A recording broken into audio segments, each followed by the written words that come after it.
Wow, totohanan na ito. Paulo, nagselos nga ba kay JM dahil kay Kim? I'm overheated, can hardly sleep at night, doing crazy dreaming. You're the reason why, hiding by the baby. Sobrang funny talaga ng lumabas na larawan kung saan kitang-kita na tila nagselos si Paulo Avellino sa kanyang karibal na si JM de Guzman. Habang kumakanta kasi si Kim Chiu, ay nilapitan niya si JM at so sweet ding nakipag-bonding ang actress sa aktor. While si Paulo naman ay nasa isang tabi at tila silos na silos. Ayon nga kay Kimi, mas masaya kung may kasama sila, kung saan tinawag niya si JM at dito nga ay sinabi ni Paulo, "Sino yan? Umiinit ang ulo ko kapag may kasama kang iba," kung saan natawa si Kim at sabay haplo sa mukha ni Paulo at sinabing ng dalaga na kailangang uminit ang ulo mo.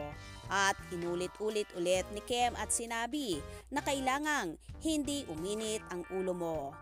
Dito nga tinawag na ng actress ang isa pa niyang leading man sa Linlang the teleserye version walang iba kundi si JM de Guzman. Sige ba? Dahil fiesta sa inyo, mahal namin ang mga taga Iloilo at alam namin gabi-gabi kayo nanonood ng Linlang. Siyempre hindi kompleto kapag wala kaming kasama, di ba? Sino? Umiinit ulo ko pag naiisip kong may kasama kang iba? Kaya nga! Kailangan umiinit ulo mo. Kailangan hindi umiinit ang ulo mo. Alright, huwag na natin patagalin pa. Magsama na tayo ng isa pa para mas masaya. Let's go! Tila, totohanan na nga ang relasyon ng Kim Pao, kaya gano'n na lang mag-react si Paulo. Sa totoong buhay kaya ba, ay nagseselos talaga si Paulo kay JM, lalo na sa mga kissing scenes nina JM at Kim? Well, wag kang mag-alala Paulo, dahil tanging sa iyo lang ang puso ni Chinita Princess.